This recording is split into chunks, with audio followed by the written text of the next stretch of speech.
जय हिंद साथियों, स्वागत है आप सभी का हमारे YouTube चैनल पर। आज के इस वीडियो में वर्ग और वर्गमूल पर आधारित कुछ बेहतरीन सवाल हम लोग करने वाले हैं और इन सवालों को बेस्ट कॉन्सेप्ट के साथ, ट्रिक के साथ करने वाले हैं ताकि इन सवालों को आप बहुत ही कम समय में 5 से 10 सेकंड के अंदर बना पाएँ। तो चलिए शुरू करते हैं। वीडियो आपको शुरू से अंतिम तक देखना है ताकि हर एक सवाल आपसे अच्छे तरीके से बन जाए और इन सवालों में फिर आपको कभी कन्फ्यूजन ना क्रिएट हो। ठीक है, अच्छे से सारा चीज़ हम लोग डिटेल में समझने वाले हैं। तो ध्यान दीजिएगा, पहला सवाल यहाँ पर क्या दिया गया है, 0.000441 इसका अंडर रूट निकालना है, यानी वर्गमूल निकालना है। अंडर रूट का मतलब होता है वर्गमूल। ठीक है, देखिए कुछ चीज़ें हैं, कॉन्सेप्ट है, समझ लीजिए, ध्यान से सुनिएगा। जैसे हम आपसे अगर कहें कि यहाँ पर 3 का स्क्वायर कितना होगा, 3 का अगर वर्ग करें तो 3 का वर्ग कितना होगा, तो आप कहेंगे कि 3 का वर्ग 9 होगा, है ना। अब यहीं पर आपसे अगर हम कहें कि 0.3 का वर्ग कितना होगा, 0.3 का वर्ग कितना होगा यानी स्क्वायर कितना होगा, तो आप कहेंगे कि 0.9, जो कि आपका गलत है। कैसे गलत है भाई, यहाँ पर इस 0.3 को अपन लोग क्या लिख सकते हैं, 3/10 लिख सकते हैं। अगर हम दशमलव हटाएंगे तो बटे में 10 लग जाएगा और इसका जब स्क्वायर करेंगे तो ये कितना हो जाएगा, 3 का स्क्वायर 9 होगा और 10 का स्क्वायर हो जाएगा दोस्तों 100। यानी ये हुआ हमारा यहाँ पर, अब नीचे 2 ठो जीरो है ना, तो 2 अंक छोड़ के दशमलव लगेगा, यानी ये होगा 0.09। मतलब 0.3 का जो स्क्वायर होगा दोस्तों वो 0.09 होगा, ना कि 0.9 होगा। समझ में आया बात। अब यहीं पर आपसे अगर हम कहें कि 0.03 का स्क्वायर कितना होगा, 0.03 का स्क्वायर, है ना, 0.03 का स्क्वायर। बहुत ही बेस्ट चीज़ हम यहाँ पर आपको फैक्ट बताने वाले हैं जिससे आपके इस तरह के सवाल आसानी से हल हो जाएंगे। आप सिर्फ इनको देखकर भी आंसर बता सकते हैं इन सवालों का, बस यहाँ पर कॉन्सेप्ट समझ लीजिए। 0.03 का अगर स्क्वायर हम कहें तो यहाँ पर होगा, ये होगा 0.0009। अब ये हम कैसे लिख पा रहे हैं देखिएगा, यहाँ पर इस 0.03 को अपन लोग क्या लिख सकते हैं, 3/100 लिख सकते हैं क्या भाई। पॉइंट के बाद 2 अंक है तो नीचे में 2 जीरो लगेगा, ये हो गया हमारा। अब यहाँ पर सुनिए, 3 का स्क्वायर तो 9 होगा और अपन में 100 का स्क्वायर, तो देखिएगा 100 का स्क्वायर है ना, तो इसमें 2 जीरो है तो स्क्वायर होने के बाद 4 जीरो हो जाता है ना, मतलब डबल हो जाता है, डबल जीरो बढ़ जाता है। जैसे 10 का स्क्वायर करते हैं तो 100 हो जाता है, 100 का स्क्वायर करेंगे तो 10,000 हो जाएगा, यानी 4 ठो जीरो हो जाएगा। तो 100 का स्क्वायर करेंगे दोस्तों तो ये हो जाएगा 4 ठो जीरो, 4 गो जीरो, है ना, 2 का दुगना हो जाता है। अब यहाँ पर देखिए ये हो जाएगा 1 2 3 4, है ना, 4 जीरो है तो 4 अंक छोड़ के दशमलव लगेगा हमारा, मतलब ये हुआ 0.0009। देख लीजिए 1 2 3 4, 4 अंक छोड़ के लगा ना। तो हम यहाँ पर ऐसे समझ लीजिए कि अगर हम पॉइंट के बाद 2 अंक हैं, पॉइंट के बाद 2 अंक हैं, उसका स्क्वायर करेंगे तो पॉइंट के बाद 4 अंक होगा, ऐसा समझिए। पॉइंट के बाद अगर 2 अंक है तो स्क्वायर करने पर पॉइंट के बाद वो 4 अंक हो जाएगा। देख लीजिए यहाँ पर भाई 0.3 में पॉइंट के बाद 2 अंक है 0.03 में, तो स्क्वायर करे तो पॉइंट के बाद 4 अंक हो गया, है ना। ऐसे ही पॉइंट के बाद इसमें 1 अंक है, लेकिन जब यहाँ पर इसका वर्ग किए तो पॉइंट के बाद 2 अंक हो गया, यानी डबल हो जाता है, समझा ना। तो इस तरीके से आपको देखना है। अब यहाँ पर देखिए, इसी का अगर उल्टा हम कहें कि भाई 0.09 का वर्गमूल लें तो कितना आएगा, 0.3 आएगा। यानी वर्गमूल के अंदर अगर पॉइंट के बाद 2 अंक है तो उसका जो रूट होगा उसमें सिर्फ 1 ही अंक होगा, है ना, माने उसका आधा हो जाता है, समझा। तो देखिए इसमें जो है, इसमें अंदर में पॉइंट के बाद कितने अंक हैं, देख लीजिए 1 2 3 4 5 6, पॉइंट के बाद 6 अंक हैं, है ना। अंदर में पॉइंट के बाद 6 अंक है, यानी इसके वर्गमूल में पॉइंट के बाद कितने अंक होगा, आधा होगा इसका, यानी 3 अंक होगा। तो देख लीजिए अब यहाँ पर पॉइंट के बाद किसमें 3 अंक है, तो आप ऑप्शन देखकर भी बता सकते हैं, पॉइंट के बाद 3 अंक सिर्फ इसी में है, यानी ऑप्शन नंबर 20 का सही हो जाएगा। वैसे भी आप देख सकते हैं कि 441 का वर्गमूल कितना होता है, 441 का वर्गमूल होता है 21, है ना, 21 होता है। अब यहाँ पर अंदर में 6 अंक है तो बाहर जब निकलेगा तो उसका आधा हो जाएगा, यानी 3 अंक। ठीक है, तो यहाँ पर 3 अंक लगाने के लिए 0.021 हो जाएगा, यानी इसका जो वर्गमूल होगा 0.021 होगा। अगर आप नहीं समझे हैं इसको तो थोड़ा सा इसका बेसिक हम लेकर चलते हैं, बेसिक से आपको समझाने की कोशिश करते हैं, ठीक है। वैसे आप समझ गए होंगे, अगर वर्गमूल के अंदर पॉइंट के बाद जितने भी अंक हैं, पॉइंट मतलब वर्गमूल के बाहर निकलेगा तो पॉइंट के बाद उसका आधा ही अंक होगा। जैसे अगर पॉइंट के वर्गमूल के अंदर पॉइंट के बाद 8 अंक हैं, तो जब उसका वर्गमूल निकालेंगे तो पॉइंट के बाद 4 ही अंक होगा, ऐसा आप समझ लीजिए, है ना। अब देखिए इसको अगर बेसिक से हम आपको बताना चाहें तो क्या हो जाएगा, यहाँ पर देखिए इसका ना सबसे पहले वर्ग हटा, यहाँ पर ये पॉइंट हटा दीजिए। तो जब हम पॉइंट हटाएंगे दोस्तों, तब पॉइंट हटाएंगे तो क्या हो जाएगा, ऊपर में बचेगा हमारा 441, है ना। अब बटे में कितना हो जाएगा देख लीजिए, पॉइंट के बाद 1 2 3 4 5 6 अंक है ना, तो पॉइंट के बाद 10 की पावर 6 हो जाएगा, मतलब 10 अंक तो नीचे में 10 की पावर 6 या फिर 1 के बाद 6 जीरो लगा सकते हैं आप, समझ में आया। इस तरीके से 10 की पावर 6 हो जाएगा। अब यहाँ पर देखिए इसका मतलब क्या हुआ, 441 का वर्गमूल 21 है ना, 21 और 10 की पावर 6 का वर्गमूल हो जाएगा 10 की पावर कितना 3, 10 की पावर 3, यानी पावर आधा हो जाता है। 10 की पावर 3 का मतलब क्या है 1000, यानी ये हुआ 21/1000, 21 कितना 1000, है ना। अब यहाँ पर 3 जीरो है तो इधर से 3 अंक छोड़कर पॉइंट लगा दीजिए, मतलब ये हो जाएगा 0.021। ये था हमारा बेसिक, समझ आया, ये था हमारा बेसिक। लेकिन आप अगर ट्रिक जानना चाहते हैं, ट्रिक से करेंगे तो बहुत आसान है। देख लीजिए इसमें पॉइंट के बाद 6 अंक हैं, तो इसके वर्गमूल में पॉइंट के बाद 3 ही अंक होंगे, यानी आधा होगा। समझ में आ गया, option number B is the right answer. चलिए बढ़ते हैं अगले सवाल पर।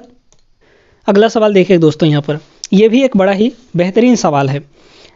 यहाँ पर इसको सॉल्व करिए, एक बार वीडियो पॉज करके आप खुद से इसको सॉल्व करने का प्रयास करिए, ठीक ना।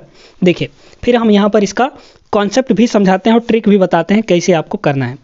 देखिए आप क्या करिए, सबसे पहले एक बात को ध्यान रखिएगा कि अगर ऊपर का पॉइंट हटा रहे हैं तो नीचे में 100 10 1000 जिसका भी मल्टीप्लाई होना है उसका होगा, और अगर नीचे का पॉइंट हटाएंगे तो ऊपर में जाके मल्टीप्लाई होता है, समझ आया ना। तो इस तरीके से देखा जाए इसका, तो यहाँ पर देखिए यहाँ पर क्या हो जाएगा, ध्यान से सुनिएगा।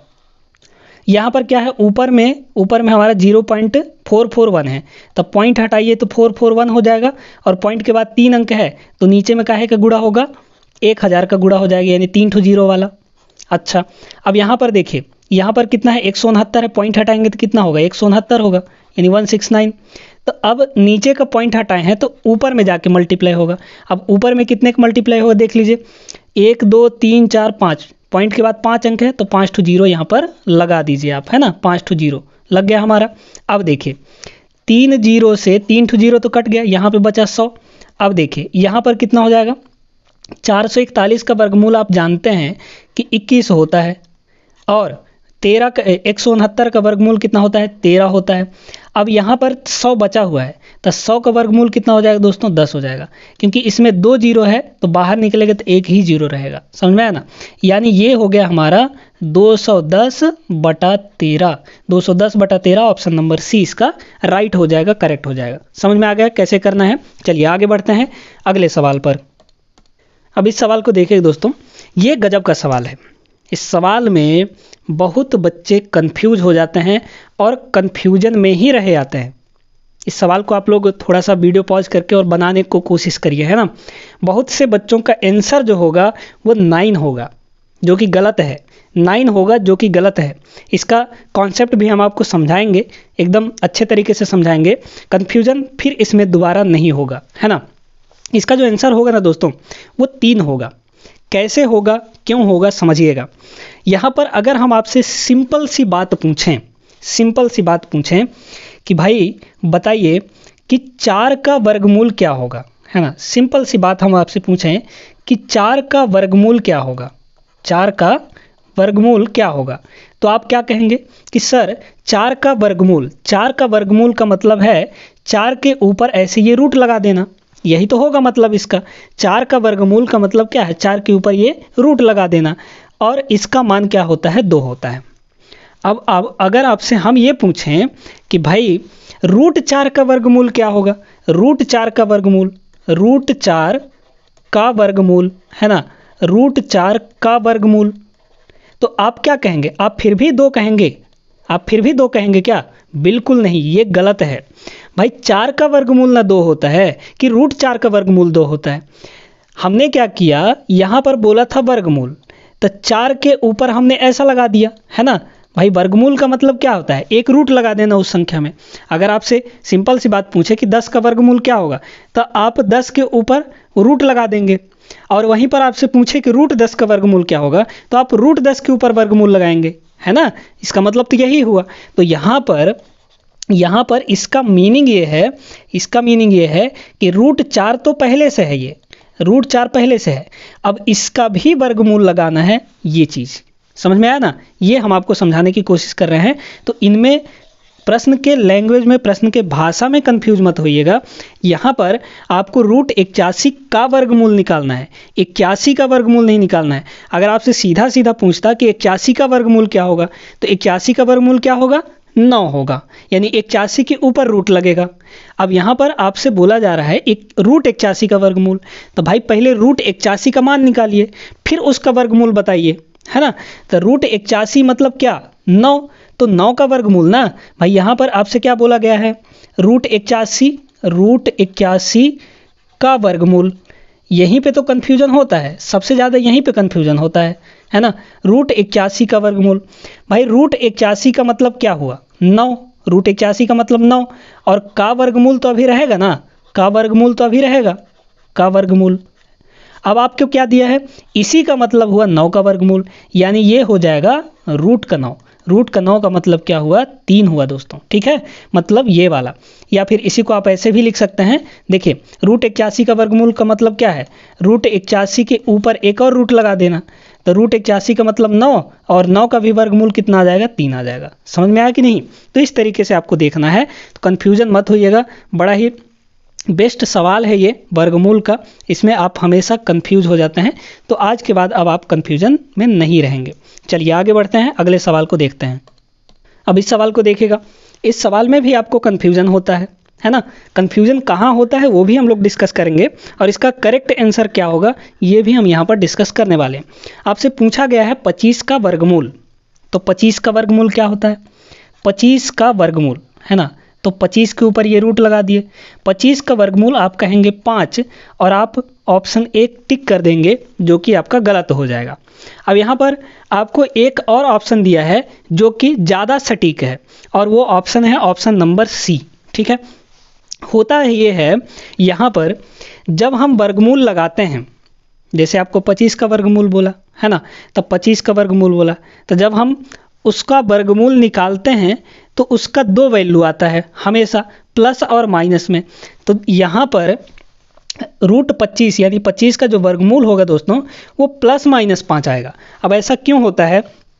क्योंकि चाहे हम +5 का स्क्वायर करें, चाहे हम +5 का स्क्वायर करें, तब भी 25 आता है।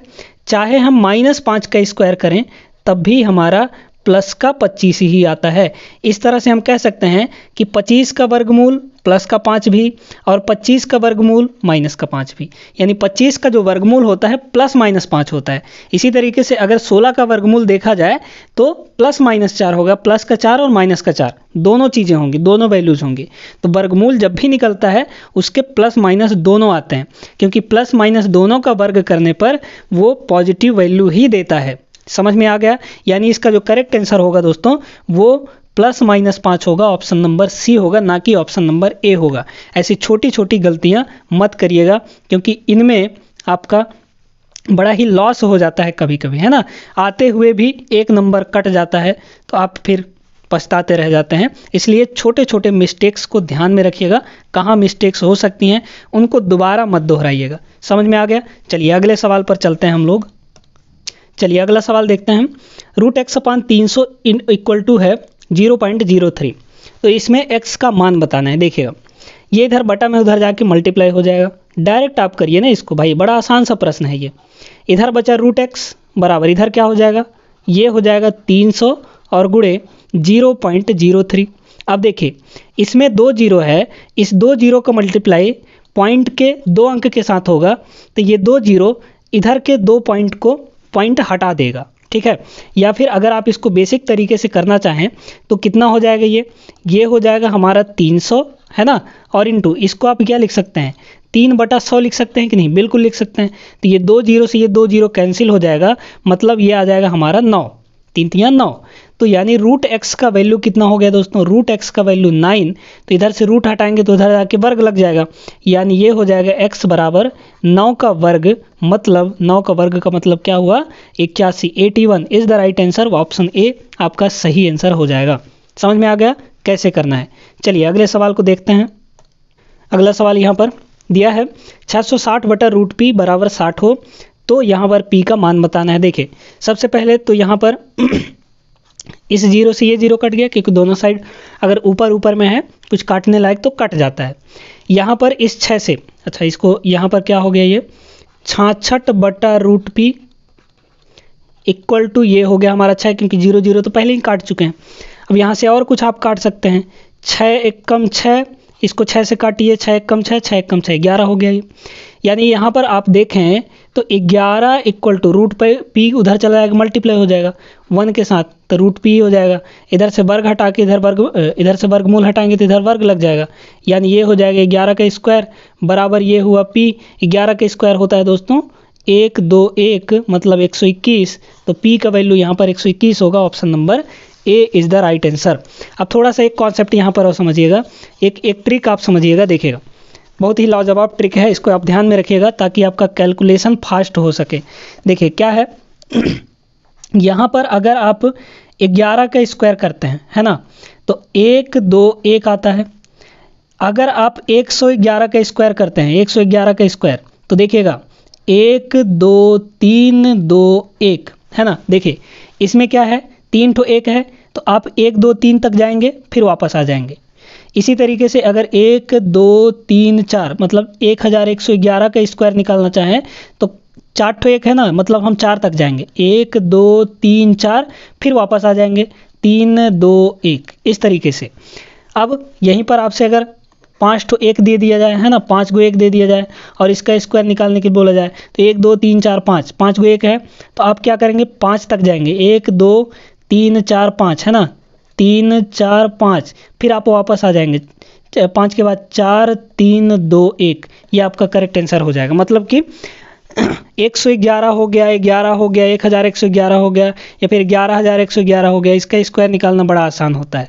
ठीक है, जितने 1 हों उतने तक जाइए और वापस आ जाइए, ये आपका यहाँ पर तरीका हो गया निकालने का।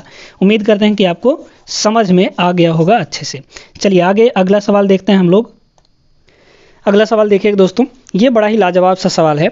अगर आप इसमें डायरेक्टली करते हैं तो आपका आंसर लाने में आपको 10-15 मिनट तो लग ही जाना है ना।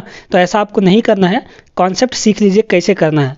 अगर आप डायरेक्टली √2 का मान रखते हैं 1.414 और फिर आप इसको सॉल्व करने की कोशिश करते हैं तो आपको बटे करने में ही बहुत ज़्यादा टाइम लग जाएगा। ठीक है, तो ऐसा नहीं करना है आपको, ये कुछ ना कुछ इसमें लॉजिक लगेगा, तभी इतना घुमा फिरा के ये प्रश्न दिया गया है। यहाँ पर दिया ये है √2 - 1/√2 + 1। इसको पहले तो हम इसका रेशनलाइजेशन करेंगे, यानी परिमेयीकरण करेंगे। अब परिमेयीकरण कैसे करते हैं ये समझिएगा। देखिए यहाँ पर क्या है, ऊपर में क्या है √2 - 1 और अपॉन में √2 + 1 है। देखिए रेशनलाइजेशन करने के लिए हम लोग नीचे वाले को पकड़ते हैं, यानी डिनोमिनेटर को। डिनोमिनेटर में अगर प्लस में है तो उसका माइनस बना के ऊपर नीचे मल्टीप्लाई कर देते हैं, यानी चिन्ह बदल कर। नीचे अगर माइनस में है तो ऊपर नीचे हम प्लस बना के मल्टीप्लाई कर देंगे।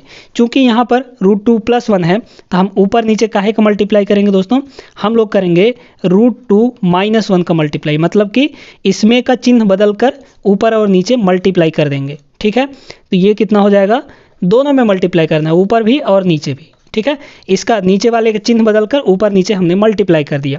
अब देखिए यहाँ पर इससे होगा ये कि ये बन गया हमारा √2 - 1 √2 - 1, मतलब इसका ये हुआ कि √2 - 1 का होल स्क्वायर हो गया, क्योंकि 2 बार उसी चीज़ का मल्टीप्लाई हो रहा है तो वो उसका स्क्वायर बन जाता है। तो यानी ये ऊपर में क्या हो गया √2 - 1 और इसका होल स्क्वायर बन गया, है ना। और बटे में देखिए √2 + 1 √2 - 1, यानी a + b a - b का फॉर्मूला यहाँ पर बन रहा है। तो a + b a - b का मतलब क्या हुआ, a² - b²। तो a² का मतलब क्या, √2 का स्क्वायर, है ना, √2 का क्या स्क्वायर और माइनस बी का स्क्वायर यानी 1 का स्क्वायर, तो ये हो गया 1 का स्क्वायर। अब आगे देखिए, इसको आपको खोलना पड़ेगा। तो आप लोग जानते होंगे कि a माइनस बी का होल स्क्वायर का फॉर्मूला क्या होता है, a का स्क्वायर प्लस b का स्क्वायर माइनस 2ab। तो यहाँ पे ये हो जाएगा a का स्क्वायर का मतलब क्या, √2 का स्क्वायर, और √2 का स्क्वायर आता है दोस्तों 2, सीधा सीधा। किसी का भी यहाँ पर समझ लीजिए, अगर रूट a है उसका स्क्वायर हम करते हैं तो सीधे a आ जाता है ना, ये वैल्यू निकल कर बाहर आ जाता है। तो √2 का स्क्वायर यानी a का स्क्वायर करेंगे तो 2 आ जाएगा, फिर प्लस b का स्क्वायर यानी 1 का स्क्वायर, तो 1 का स्क्वायर भी 1, माइनस 2ab, 2 इंटू a का मान कितना है √2 है, इंटू b का मान कितना है 1, तो 1 का मल्टीप्लाई करेंगे तो उतना ही रहेगा। अब नीचे देखिए, √2 का स्क्वायर कितना हो जाएगा 2, माइनस 1 का स्क्वायर 1। अब यहाँ पर ये बहुत सरल हो गया, 2 और 1 कितना हो जाएगा 3, जुड़ने के बाद 3, माइनस ये हुआ 2√2 है ना, और बटे में कितना हो जाएगा 2 माइनस 1 यानी 1। तो बटे में भी 1 रहता है तो उसका मतलब कुछ भी नहीं होता है, उससे कोई फर्क पड़ता नहीं है, मतलब ये इतना ही हो जाएगा, है ना। अब यहाँ पर आप इसको आराम से कर सकते हैं। देखिए यहाँ पर अब आप मान रख दीजिए, √2 का मान रख देंगे, कितना हो जाएगा, ये हो जाएगा 3 माइनस 2 गुणे √2 का मान कितना आया है 1.414। अब आप सीधे सीधे कर सकते हैं, 3 माइनस 2 का गुणा इसमें करिए तो ये हो जाएगा 2.828, है ना, यही ना होगा। अब इसे 3 में से इसको घटा दीजिए, तो 3 में से इसको घटाएंगे तो ये आ जाएगा दोस्तों, यहाँ पर आपका कितना आ जाएगा, ये आ जाएगा आपका देख लीजिए भाई, इसको 3 में से किसको घटा रहे हैं 2.828 को घटा रहे हैं, है ना। तो यहाँ पर दशमलव के बाद 3 जीरो लगा देंगे, है ना, इक्वल करने के लिए। देखिए 10 में से 8 गया 2, फिर यहाँ पर कितना हो जाएगा, ये हो जाएगा आपका 9, 9 में से 2 गया 7, फिर यहाँ पर 9, 9 में से 8 गया 1, और पॉइंट यहाँ से 1 चला गया था तो इधर बचा 2 ही, तो 2 माइनस 2 0, यानी 0.172। Option number A is the right answer. समझ में आ गया। चलिए उम्मीद करते हैं कि आपको क्लियर हो गया होगा। अब यहाँ पर देखिए दोस्तों, एक शॉर्ट ट्रिक हम इसका और बताते हैं आपको। यहाँ पर जो परिमेयीकरण करते हैं ना, इसका शॉर्ट ट्रिक हम आपको बताते हैं। देखिएगा क्या करना है आपको, जब भी परिमेयीकरण करना है, जैसे मान लीजिए हम एक और एग्जांपल लेकर बताते हैं आपको। मान लीजिए कि यहाँ पर लिखा हुआ है कुछ इस तरीके से कि आपका 4/√3 माइनस √2, है ना, इस तरीके से लिखा हुआ है। तो आपको क्या करना है, देखिए इसका अगर परिमेयीकरण करना है तो परिमेयीकरण करने के लिए आप क्या करिए, सीधे सीधे हम सिंपल बात बता रहे हैं हम, सीधे सीधे क्या करिए, 4 तो ऊपर रहने ही दीजिए, 4 को ऊपर रहने दीजिए, इसका चिन्ह बदल के ऊपर गुणा कर दीजिए। तो इसका चिन्ह बदल के ऊपर गुणा करेंगे तो ये कितना हो जाएगा √3 प्लस √2 हो जाएगा, क्योंकि यहाँ पर माइनस है तो ऊपर गुणा करेंगे तो प्लस 2 √2 हो जाएगा। बटे में इन दोनों का स्क्वायर करके घटा दीजिए, चाहे यहाँ पे प्लस रहे चाहे माइनस रहे, दोनों का स्क्वायर करके हमेशा घटाना ही है, ठीक है। दोनों का स्क्वायर करके घटा दीजिए, तो √3 का स्क्वायर कितना होगा 3 हो जाएगा, और √2 का स्क्वायर 2 हो जाएगा, और इन दोनों घटा दीजिए, मतलब ये हो जाएगा आपका 4 और √3 प्लस √2, और बटे में कितना हो जाएगा 3 माइनस 2 यानी 1, तो बटे 1 का मतलब वही होता है। तो इसका जो परिमेयीकरण करने के बाद आएगा वो आएगा 4 ब्रैकेट √3 प्लस √2, ये आ जाएगा, ठीक है। चलिए उम्मीद करते हैं कि ये कॉन्सेप्ट भी आपको क्लियर हो गया होगा कि परिमेयीकरण कैसे किया जाता है। तो आज की इस वीडियो में बस इतना ही दोस्तों। उम्मीद करते हैं कि आज के क्लास में आपको बहुत कुछ कॉन्सेप्ट चीज़ें, छोटी छोटी चीज़ें जो कि आपके परीक्षा के लिए महत्वपूर्ण हैं, सीखने को मिली होंगी, और वीडियो आपको पसंद भी आया होगा। वीडियो पसंद आया तो वीडियो को लाइक कर दीजिए, अपने दोस्तों के साथ शेयर ज़रूर कर दीजिएगा। अगर आप चैनल पर नए हैं तो चैनल को सब्सक्राइब कर लीजिए, बेल आइकन जरूर दबा दीजिएगा, नोटिफिकेशन आपको समय समय पर मिलता रहेगा। मिलते हैं अगले वीडियो में, तब तक के लिए आप सभी अपना ख्याल रखिएगा। जय हिंद।